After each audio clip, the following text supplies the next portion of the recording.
나답지 못한 삶을 살면 나만 불행해지는 게 아니고 주변 사람들도 고통을 당해야 됩니다. 나답지 못한 삶을 살았던 이 히틀러로부터 모진 고통을 당해야 했던 유태인들은 하나님을 향해 이렇게 울부짖었을 거예요. 하나님, 유태인으로 태어난 게 무슨 죄가 있다고 하나님 왜 저를 유태인으로 태어나게 하셨습니까? 하나님 왜 히틀러 같은 인간 태어나게 하셨습니까? 왜 이렇게 황당한 일을 경험하며 살아야만 되는 것입니까? 왜 이런 모진 시련 역경을 저희에게 허락하십니까? 아마 그랬을 거예요. 어떤 유대인이 5살 먹은 아들 조수아에게 고난 속에서도 아름답게 살아가야 하는 그런 나름대로의 인생 교훈을 알려주는 그 스토리를 담은 영화가 있습니다. 나치의 유대인 학살이라고 하는 비극 앞에서 마침내 생존했던 실존 인물, 그의 이야기를 듣고 만든 이 영화입니다. 어떤 극한 상황이지만은 그래도 살아남아서 아름다운 스토리를 써내려가야 한다라고 하는 깨달음을 주는 영화입니다. 제목이 인생은 아름다워입니다. 그 영화에는 참 아름다운 인생살이의 환경 여건은 설정되지 않습니다. 그러나 아름답지 못한 이 시련 고난 역경을 가지고 아름다운 스토리를 만들어가는 그런 영화입니다. 이런 스토리를 가진 이 영화가 전 세계 사람들을 웃고 울리게 하는 감동을 주면서 이 칸 영화제 아카데미 수상작이 되는 것을 보면 아마 많은 사람들도 시련과 역경 속에서도 아름다운 스토리는 얼마든지 만들어질 수 있겠구나라고 하는 것을 이 깨달음을 주는 그런 영화입니다. 이 스페인 속담에도요, 돌이 많은 시내가 더욱 아름다운 물소리를 만들어낸다, 이 그런 말이 있습니다. 그러잖아요. 시냇가에 돌이 이런저런 자갈들이 많이 있으면 물소리가 아름다울 수밖에 없다는 겁니다. 여러분 어떻게 생각하세요? 분명한 사실은 기도 제목이 하나도 없을 정도로 나는 시련이라는 걸 모르고 자라오고 있어. 나의 일상생활 모든 게 다 완벽하게 구비되어 있다니까. 이런 사람은 영원토록 아름다운 스토리의 주인공이 될 자격이 없습니다. 왜? 그렇게 말하는 사람은 정신적으로 이상한 분이기 때문입니다. 에덴 동산의 아담과 하와처럼 모든 것이 완벽하게 구비되어 있을지라도 그 행복을 파괴시키려는 사탄의 유혹에 넘어가지 않게 해달라고 시험에 들게 마시고 악에서 구원하소서라고 하는 기도는 누구나 드려야 그게 정상이기 때문입니다. 지금 아무리 순탄하게 평탄하게 시절을 쫓아 과실을 맺어가고 있다고 할지라도 그 은혜를 누리도록 하는 하나님의 보존의 은혜는 우리가 간구해야만 되는 것이 마땅한 인간의 실존을 아는 사람의 깨달음이기 때문입니다. 다윗 보십시오. 아름다운 스토리를 많이 남겼다고 하면 아마 압도적으로 다윗이 거론될 겁니다. 왜 그렇습니까? 시편이나 성경 곳곳을 보면요, 이 다윗은 참으로 누구도 경험하지 못한 모진 시련, 내적인 갈등, 안팎으로 겪어냈던 분입니다.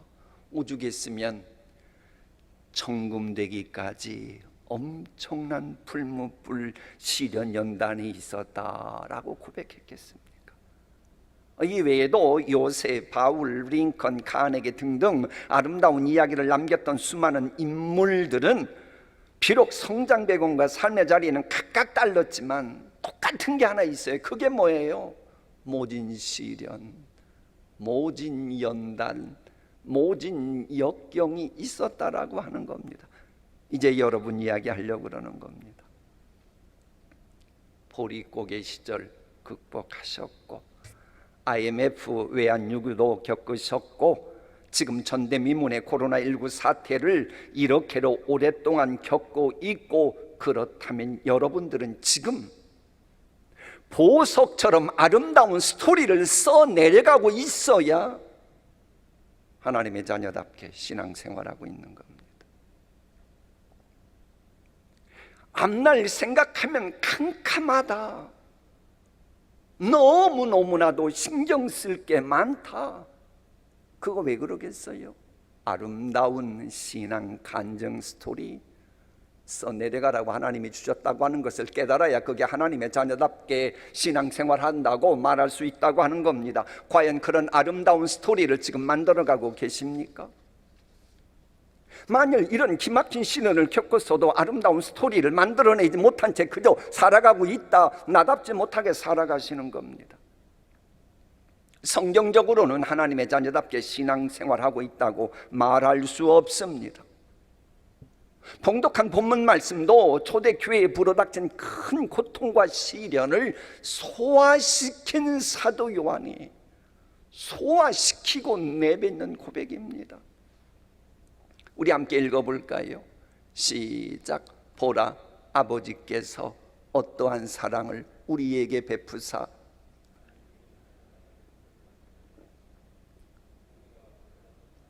그러므로 세상이 우리를 알지 못함은 그를 알지 못함이라.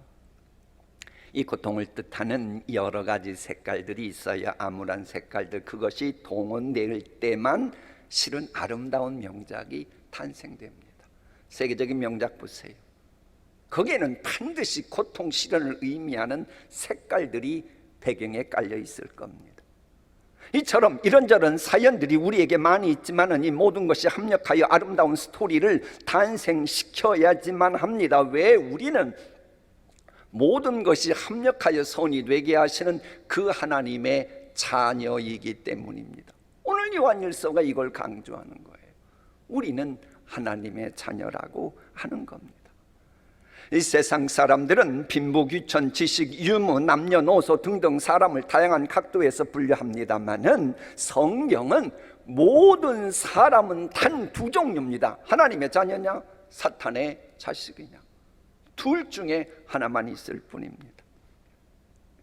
어떤 사람은 십자가의 죽음이라고 하는 고난조차도 이 부활의 스토리, 회복의 스토리 써내려가게 하는 하나님의 자녀로 살아가는 사람이 있고, 동시에 어떤 사람은 에덴 동산 같은 놀라운 은총과 행복의 조건이 있음에도 불구하고 그것들을 가지고 오히려 불행의 늪으로 빠져들어가게 하는 사탄의 하수인처럼 살아가는 분들이 있습니다. 여러분은 지금 하나님의 자녀답게 살아가고 계십니까? 사탄의 하수인처럼 지금 고난과 역경을 맞닥뜨리며 살아가고 계십니까? 지금 현재 맞닥뜨린 시련이나 역경조차 합력하여 선이 되게 하실 하나님의 자녀답게 살아가야 정상인데, 간혹 영안이 어두워져서 하나님께서 연단시키시는 목적을 바라보는 데 실패해서 시련의 희생양이 되는 것을 너무나도 당연시 여기며 누구나 다 그러지 하면서 살아가는 사탄의 하수인처럼 살아가는 분이 계십니다. 여러분, 샘물이 흘러넘치는 것은 샘이 살아있다는 증거입니다. 제품이 만들어지고 있다면 기계가 가동되고 있다고 하는 증거입니다. 꽃이 피고 열매를 맺고 있다면 그것이 살아있다고 하는 증거입니다. 사람이 어떤 자극이 왔을 때 반응한다고 하는 것은 분명 살아있다고 하는 증거입니다. 이처럼 고난과 역경 속에서도 내가 희망을 갖고 있고 믿음을 갖고 있고 바라보는 것의 실상인 그것을 바라보며 현재 눈에 보이지 않고 손에 잡히는 거 없고 들리는 거 없으나 하나님의 허락하신 약속의 말씀을 붙들고 성령께서 내 마음 감화감동시키는 그 소원을 가지고 기도하고 예배하고 찬양하고 있다. 그게 바로 하나님의 자녀라는 증거입니다. 그런 하나님의 자녀라는 증거가 있습니까? 안타깝게도 예수님을 믿는다고 하고 하나님을 아버지라고 그럴듯하게 부르는 것은 같은데, 이 하나님의 자녀라고 하는 엄청난 이 특권을 너무 우습게 여기고 가볍게 여기고 신앙생활하는 분들이 있기에 지금 교회들이, 전 세계 교회가 망해가고 있는 것입니다. 우리가 하나님의 자녀라고 하는 성격을 잘 모르면 시련과 역경 앞에서 주눅이 들 수밖에 없어요. 우리 이 하나님의 자녀라고 하는 성격 분명히 알아야 합니다. 성경이 말하는 하나님의 자녀라고 할 때는 지위에 있어서 하나님의 자녀요, 신분에 있어서 하나님의 자녀입니다. 지위와 신분에 있어서 하나님의 자녀가 되었다고 하는 것은 세 번째로 법적인 하나님의 선언입니다. 그럼 예수님 믿는 나는 누굽니까? 지위와 신분 차원에서 분명 만왕의 왕이시요 지금 현실까지도 주장하시는, 그리고 인간의 미래까지도 주장하시는 그 하나님의 법적인 자녀인 것입니다. 법적인 자녀예요. 지위, 신분이 그런 겁니다. 그렇다면 하나님의 자녀인 우리에게는 특권이 있겠죠. 근데 하나님의 자녀로서의 특권을 전혀 활용치 못하고 살아가니까 무기력하게 신앙생활하고, 그러니 신앙생활한다고 하면서도 엉뚱한 불신앙적인 말을 내뱉는 것을 당연시 여기고, 아닙니다. 우리는 믿음으로 살아가는 하나님의 자녀들입니다. 여러분, 하나님의 자녀로서의 특권을 망각하는 것은 그 너무 어리석은 겁니다. 자, 보세요. 보통 사람이 누릴 수 없는 외교관으로서의 특권이 있어요. 또 법조인으로서의 특권이 있습니다. 혹은 지휘관으로서의 특권이 있어요. 왜 국민이 그들에게 특권을 주었습니까? 그 특권을 활용해서라도 자신의 사명을 감당하라고 특권 준 겁니다. 그런데 그들이 그 특권을 겸손하답시고 활용치도 않고 무기력하게 외교관 업무, 법조인 업무, 지휘관 업무 감당하겠다고 한다? 그게 겸손한 겁니까? 특권을 준 국민을 우롱하고 있는 것입니까? 직무유기하는 것입니다. 신앙생활 이야기하려고 하는 겁니다. 코로나19 사태 전국과 그 이후에 우리의 인생살이 범사를 주관하시는 하나님께서 왜 우리에게 하나님의 자녀라고 하는 특권을 주셨습니까? 여러 가지 이유가 있지만 분명한 것은 현재 맞닥뜨린 고난과 시련과 역경을 향하여 니까지 것들 두고 보라지. 그래, 니들 지금 나한테 이러는데 두고 봐. 코로나19 사태 후유증, 경제적인 불안, 변이 바이러스에 전염 극성 부리는 거 두고 봐. 나는 이 모든 거 합력하여 선이 되게 하실 하나님의 자녀야. 내가 너희들 마음껏 요리해서 아름다운 간증의 소재거리 내가 만들어 보일 거야. 내가 흥망성쇠 주관자 하나님의 자녀다임을 내가 보여줄 거야. 이러라고 하나님의 자녀라는 특권 주신 걸 왜 모르십니까? 이런 지위, 신분, 법적인 차원에서의 하나님의 자녀라는 특권을 우습게 여기는 분이라면, 즉 나를 위해 십자가에서 대신 죽어주시고 부활하신 예수님의 십자가 보혈 공로를 아직도 믿지 못하고 있다면 죄송합니다만 그분 어쩌면 사탄의 자녀인데도 교회 왔다 갔다 하고 있는지 모릅니다. 나를 위해 십자가에서 죽어주신 그 예수님께서 얼마나 존귀하고 또 존귀한 성자 하나님이신가, 이것을 우습게 알고 대체 예수 믿는 그 특권, 그 긍지가 없어요. 십자가 보이는 종을 우습게 여기고 살아가요. 그런 사람이 어떻게 하나님의 자녀라고 할 수 있겠습니까? 사탄의 자녀이거나 아니면 사탄의 꼬임에 넘어가서 사탄의 하수인으로 지금 교회 생활하고 있는 겁니다. 예수께서 말씀하십니다.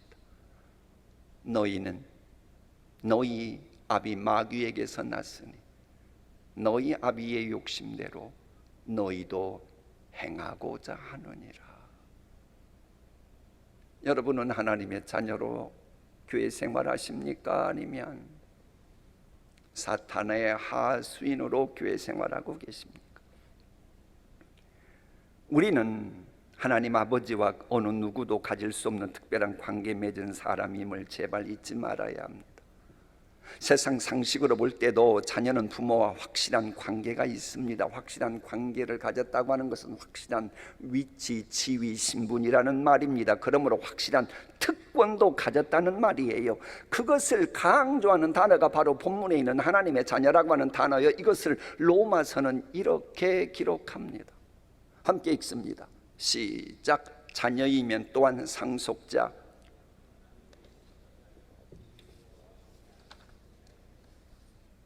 그렇다면 시련과 고난이 있을지라도 결국은 인생 주관자 하나님의 상속자답게 살아가는 모습이 나의 진정한 모습, 참된 모습이에요. 운명에 맡겨 살지 않는 인생이 참된 내 모습이라고 하는 겁니다. 그저 착한 삶이나 살려고 노력하는 것으로 제발 만족하고 그게 기독교인인 양, 나의 참된 모습인 양, 그런 사탄 마귀의 속임수에 넘어가면 안 됩니다. 그것은 예수 안 믿는 사람 중에도 착한 사람, 어쩌면 죄송합니다, 여러분보다 훨씬 더 착한 사람이 교회 밖에도 적지 않으면 여러분 아실 겁니다. 세상이 칭송하고 박수치는 신념 가지고 살아가는 모습으로 만족한다. 그건 여러분 기독교인이 아니래도 많이 있어요. 그런 거 가지고 참된 내 모습인 양 그런 얼토당토하는 생각하면 안 돼요. 오히려 현대인들이 당연히 여기는 운명이라고 해도 운명에 맡겨 살지 않고 나의 모든 가능성을 총동원하여 새로운 희망의 아름다운 스토리를 써내려가리라 하는 것이 나의 참된 모습이 오직 의인은 믿음으로 말미암아 살리라라고 하는 너무나도 잘 알고 있는 말씀의 핵심 포인트입니다. 본문 다시 보십시오. 보라, 아버지께서 어떠한 사랑을 우리에게 베푸사 하나님의 자녀라 일컬음을 받게 하셨는가. 여기에서는 이제 고딕체 말씀 또 상고해 볼게요. 어떠한 사랑을 우리에게 베푸사라고 하는 저 말씀의 의미는 어떤 사랑을 우리에게 부어주셨는가, 곧 우리가 하나님의 자녀라 일컬음을 받도록 하나님께서 사랑의 생기를 우리에게 부어주셨다, 그런 의미예요. 기억하십니까?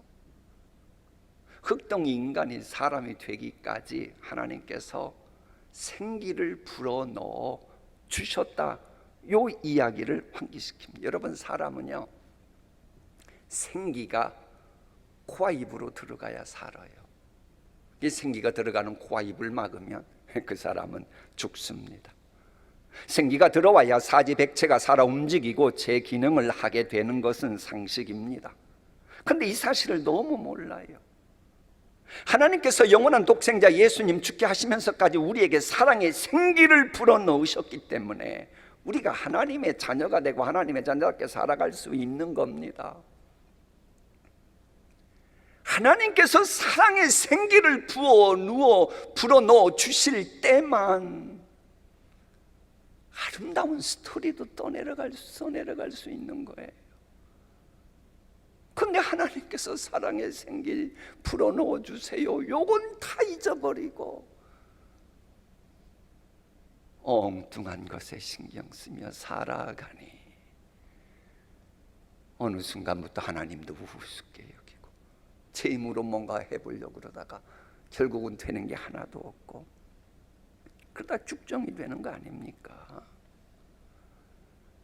여러분, 하나님의 자녀는 교회에서건 가정에서건 사회에서건 우리의 모든 범사가 생동력 있는 스토리 만들어 가도록 하는 하나님의 은혜의 생기, 사랑의 생기가 우리에게 전달이 되어야 합니다. 이걸 깨닫는 사람이 하나님의 자녀입니다. 고의 생기가 들어가면 온몸 사지백체가 움직이면서 일상생활 가능해지는 것처럼 하나님께서 우리에게 놀라운 은총의 생기, 사랑의 생기, 은혜의 생기 불어넣어 주셔야지만 우리는 아름다운 스토리를 써내려갈 수 있어요. 근데 이것을 우리만 압니다. 교회 밖 사람들은 모른다라고 되어 있어요. 그러니까 우리에게는 세상 사람들이 알지 못하는 운명까지도 바꿀 수 있는 이 운명이 있음을 아는 사람답게 살아가라는 겁니다. 만에 하나 세상 사람들 보기에 자신들과 똑같은 생활 패턴으로 세상 유행 풍조 따라 살아간다? 뭔가 문제 있는 거예요. 하나님의 자녀라고 하는 사람들이나 우리나 다를 게 하나도 없네, 이런 소리 들으면서 고난과 역경 앞에 쩔쩔매는 그걸 당연시 여긴다면 하나님의 자녀답게 살아가는 것인지, 이거 심각한 겁니다. 세상 사람들이 하나님의 자녀됨을 특권을 몰라서 운명의 하수인으로 살아간다 할지라도 세상 사람들이 알지 못하는 그 특권을 분명히 체험했잖아요. 체험적으로 알고 있잖아요. 그런데 왜 지금은 잊어버리느냐 하는 겁니다. 본문 말씀 다시 볼까요? 세상이 우리를 알지 못하면 그를 알지 못합니다. 이렇게 세상 사람들이 알지 못하는 고난과 역경 속에서도 아름다운 스토리를 써내려가는 우리의 믿음의 행복, 그게 있어야 하는 겁니다. 이 간혹 주변에는 하나님의 자녀라고 하는 긍지, 아버지 하나님에 대한 긍지를 갖고 살아가는데 문제가 있으면서 해서 아름다운 신앙 간증거리 만들지 못하고 있으면서, 그러면서도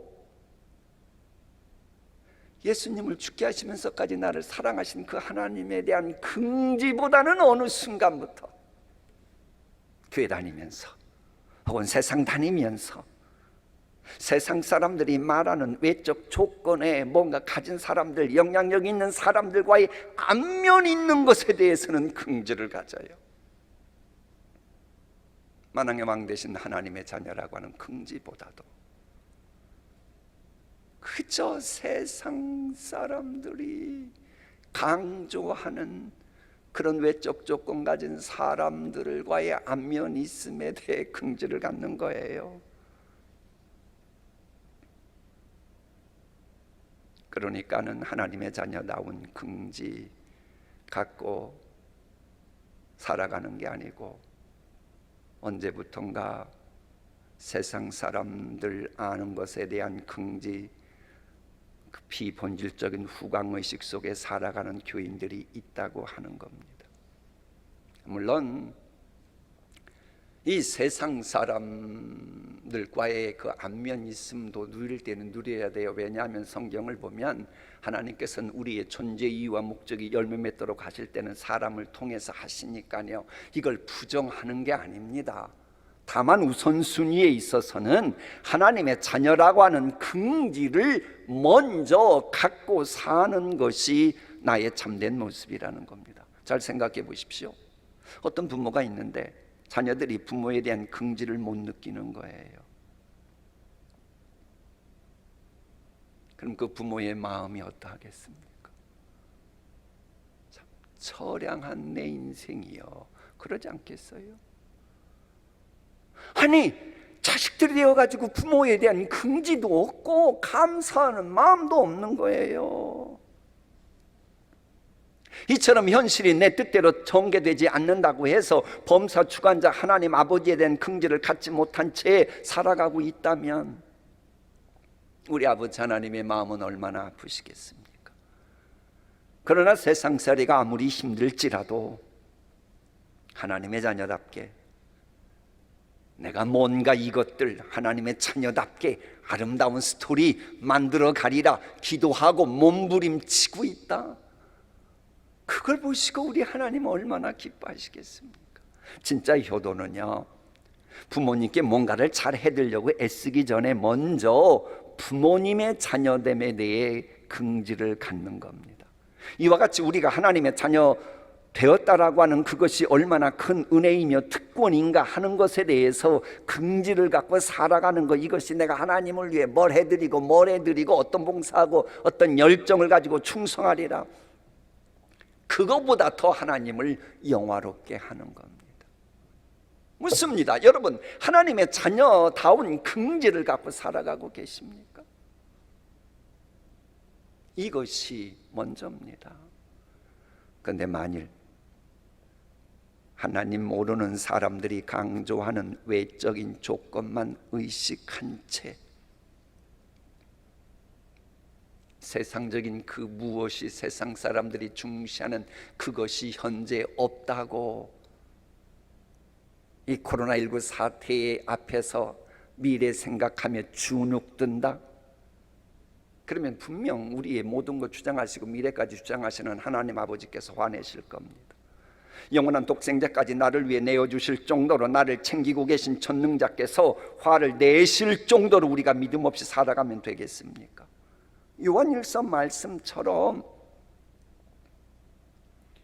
우리는 천하무적이라고 할 수 있는 저 사탄 마귀도 이길 수 있는 유일무이한 존재가 우리 기독교인입니다. 지금 지구촌 78억 넘었다고 하는데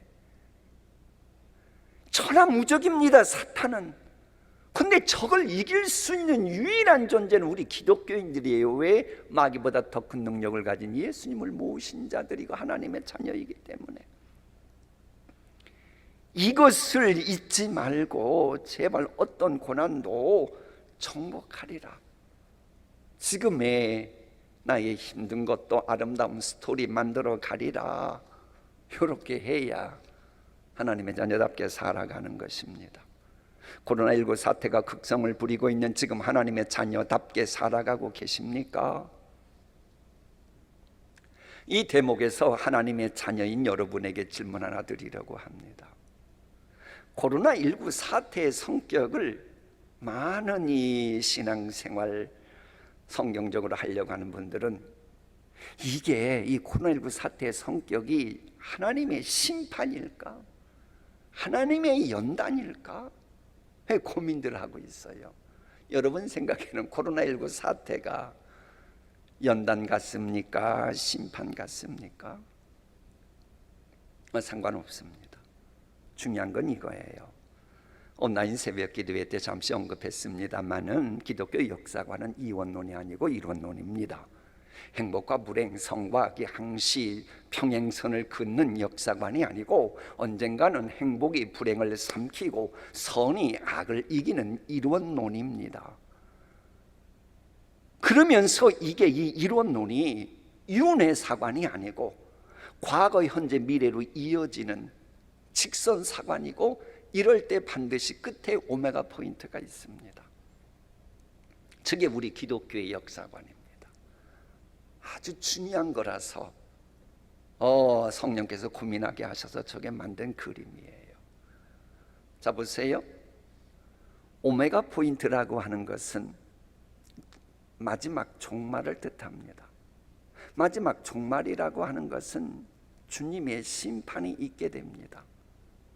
주님의 심판이 있는 것을 복음서를 보면 우리 예수님이 추수한다라고 말씀하셨습니다.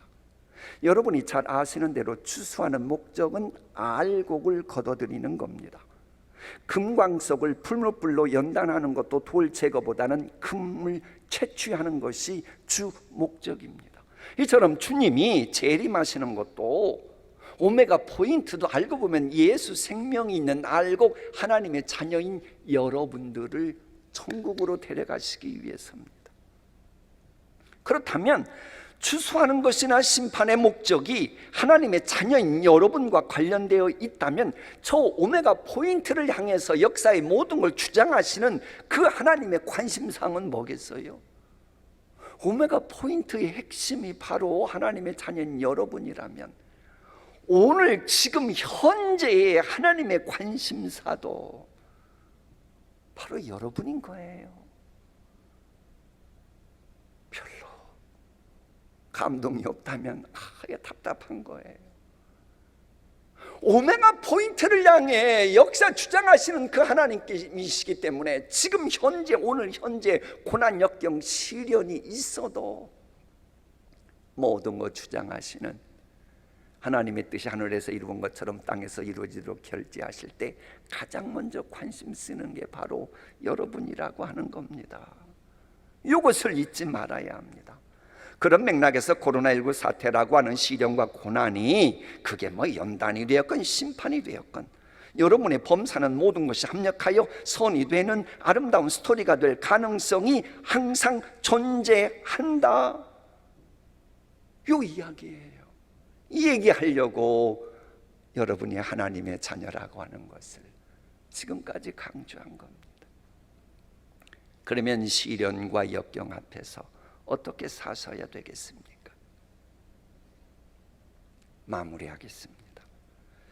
아무리 고난이 유익하다고 남들이 말해도요, 고난과 또 다른 고난과 내 인생이 아름답게 연결되지 않는 사람은 기구한 인생이고 불행한 인생이고 가련한 인생일 뿐입니다.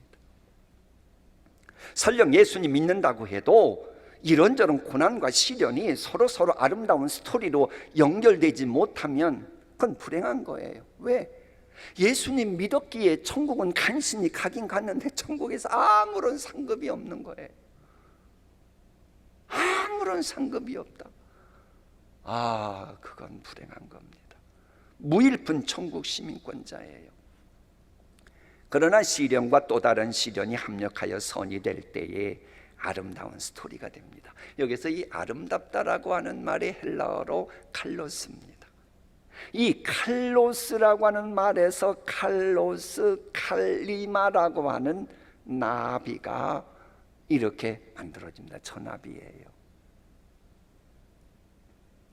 이 성령께서 이 설교 준비를 하시는데 과거에 들었던 저 나비 이야기가 생각나서 정확하게 알아야겠다 하고는 구글 USA로 들어가서 세상에서 가장 아름다운 나비 15개를 타이핑했을 때 맨 먼저 나온 나비가 바로 저 나비입니다.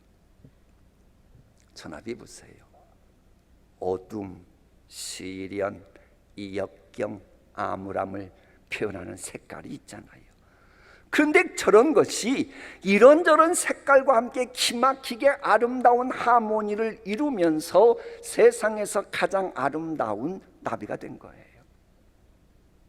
그런데요, 저토록 아름다운 나비지만 날개를 펼치지 못하면 아름다움을 발견할 수 없는 저렇게 볼품없는 마른 나무 잎사귀 같은 나비가 됩니다. 저게 똑같은 나비입니다.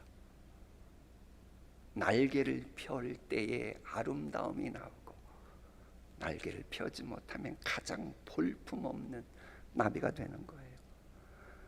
사랑하는 성도 여러분, 진실로 우리에게 이런저런 시련과 역경이 합력하여 선이 되려면 믿음의 날개를 펼쳐야 합니다. 그럴 때 합력하여 선이 되는 아름다운 스토리가 만들어지고 아름다운 간증거리가 탄생해요. 만에 하나 믿음으로 사는 의인이면서 믿음의 날개를 펼치지 못하는 신앙인이 되면 안 됩니다. 참으로 역겹고 보기 흉해서 맛을 잃어버려서 버림받아 남에게 짓밟히는 버림받은 갈리마, 마른 잎사귀 같은 나무잎 같은 그런 인생이 되고 마는 거예요. 왜? 우리는 믿음으로 사는 의인이기 때문입니다. 아무쪼록 이런저런 시련과 역경이 합력하여 선이 되게 하시는 하나님, 그 하나님의 자녀라고 하는 분명한 정체성을 가지고 지금 황망한 일을 당했고 억울한 일을 당했고 감당하기 힘든 일이 정말로 눈앞에 전개되는 것 같고 미래를 생각하면 너무나도 캄캄하고 그래도 이 모든과 합력하여 선이 되게 하실 하나님의 자녀라고 하는 정체성 분명히 하고 믿음의 날개로 웅비재발하심으로 아름다운 스토리의 주인공들이 되시기를 축복합니다. 기도하시겠습니다.